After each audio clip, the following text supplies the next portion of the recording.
এদিকে সারা দেশেই বিশেষ করে শিক্ষা প্রতিষ্ঠানে উৎসাহ উদ্দীপনায় উদযাপিত হয়েছে সরস্বতী পূজা। এ উপলক্ষে সনাতন ধর্মাবলম্বীরা নানা ধরনের কর্মসূচি গ্রহণ করে।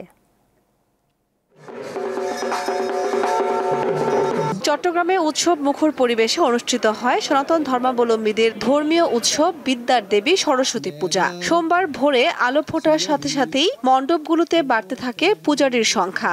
মায়ের কাছে প্রার্থনা করি যেন অনেক আমরা জ্ঞান অর্জন করতে পারি। বরিশাল সরকারি বিএম কলেজ প্রাঙ্গণে বিদ্যার দেবী সরস্বতীর বাণী বন্দনার আয়োজন করা হয়। সরকারি মহিলা কলেজ ছাড়াও অমৃত লাল দে মহাবিদ্যালয় সহ বিভিন্ন প্রতিষ্ঠানে উৎসাহ উদ্দীপনায় অনুষ্ঠিত হয় সরস্বতী পূজা।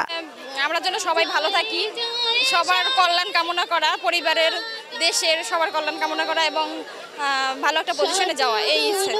বিদ্যা ও জ্ঞানের দেবী সরস্বতীর চরণে শ্রদ্ধাঞ্জলি প্রদান, পূজা অর্চনা করেন রাজশাহী বিশ্ববিদ্যালয় সহ বিভিন্ন শিক্ষা প্রতিষ্ঠানের শিক্ষার্থীরা। খুলনায় হয়েছে সরস্বতীর আরাধনা। দেবীর ভক্তরা পুরোহিতদের সঙ্গে মন্ত্র উচ্চারণের মধ্য দিয়ে দেবীর চরণে পুষ্পার্ঘ্য ও বিল্লপত্র অর্পণ করে অঞ্জলি নিবেদন করেন।